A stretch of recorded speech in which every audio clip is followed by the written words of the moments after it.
So Sean Dorsey, welcome. Thank you so much.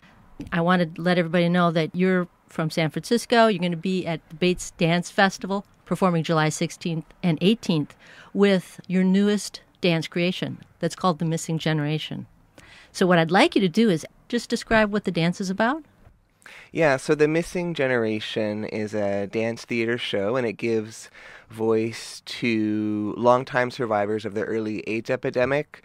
I say dance theater because it is modern dance, but we're dancing to a sound score that is really story-based and text-based, so the audience actually hears real excerpts of interviews, oral history interviews that I recorded with long-term survivors. So they're hearing real voices of real people.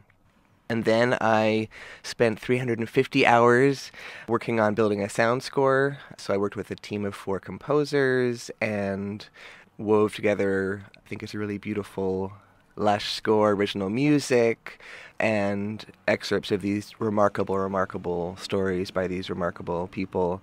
And then we spent a year in the studio building the dance. Great. Can you tell me, why did you tackle this topic? Why did you do this? A good question, and one that I asked myself kind of over the first year of what was really a beautiful but also really emotionally challenging project. I was interested in this missing generation, which started off to be about this generation of people that we lost. There's a whole generation of people who would be my mentors and teachers and friends who we lost to the early epidemic, at a time when there were no treatments. People died so quickly. Everyone I talked to either moved to a big city or moved to a new city to be able to be themselves, whether they were transgender, gay, lesbian, bisexual. They had to get out of where they were, get to a new place, mostly a big city, not always, where they connected and found community. They found friends, they found their first gay mother. If they were a trans woman, they found their first lover or hookup or partner.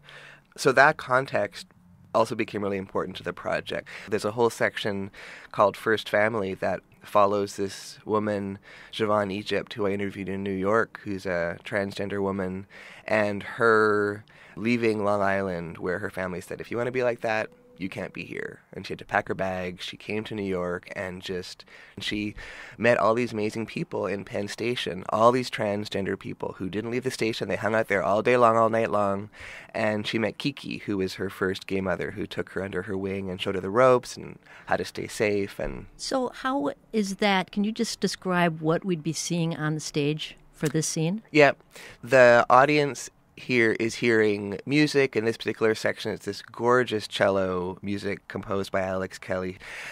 You're not seeing us literally act out or mime the story. In this section, it really is a narrative. We're hearing kind of a linear description from Siobhan about coming to Penn Station and meeting these amazing people and meeting Kiki. And there's 4 dancers in the work, and so what people are seeing in this section are the 4 of us doing a lot of movement that there's a lot of interlacing arms, there's a lot of partnering work, there's a lot of physical connection happening on stage. We're not literally acting out or miming the story, but you get the sense in the movement it's very interconnected, it's very joyful. We've seen the dancers go from a lot of isolation, solo work, to the first time physically connecting to another dancer. And there are some moments that will sync up with the sound score. So maybe there's a moment when Siobhan talks about she met Kiki and she walked right over to Siobhan and said, I like you. You're going to start hanging out with me. Mm-hmm. So that's a moment that in the piece, I'm embodying the Siobhan character as a trans person myself. And another dancer, Brian, kind of puts his hands on his hips and gives me a little nod. And so there's a couple of moments where we do kind of sync up with the score that way. But generally, it's giving the audience a feeling of the tremendous sense of relief after all this time of isolation and being alone in another small town or city, finding someone who is like me and connecting, and just the joy at finding friendship and connection. But also it's important to me that it's also not so abstract. I mean, I think modern dance has a bad rap. I think fairly so. Most people don't like modern dance. They're like, I don't get it. I feel stupid when I look at it. I don't know what's good. That's why we're talking about it here today, so that we can, get people to understand it's nothing to be scared of. Yeah. My job as a choreographer is to make dances that people immediately understand. There's no head scratching. It's like, I get that. I see two people on stage. They're dancing together. They're partnering. I understand the story. That's why I use the term dance theater. I think modern dance often is so abstracted. My number one priority is making work that is completely accessible to everyone. So my audiences are young punk rock trans kids who would never go see modern dance, to the ballet fans. I have a whole spectrum in my audience. But the work is very accessible. It's very human. It's really visceral. It's really emotionally powerful. There are many, many, many tears in the audience and on stage in this work. I mean, part of my work as an artist and my passion in this piece is just about removing this illusion we have of separation, that I'm so different from you. You could never relate to me because I'm transgender. You don't even know how to spell transgender, let alone understand what it means.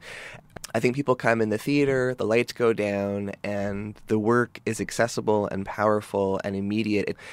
People say, I totally got it, and I related to you. I got it. I could relate to this sense of feeling different, or this, in the piece, this longing to connect.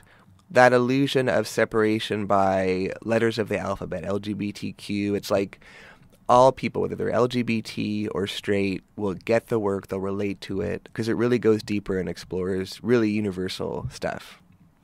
Sean Dorsey, thank you so much. Thank you so much for having me. So this is going to be the Missing Generation performance July 16th and 18th at the Bates Dance Festival. Thanks a lot.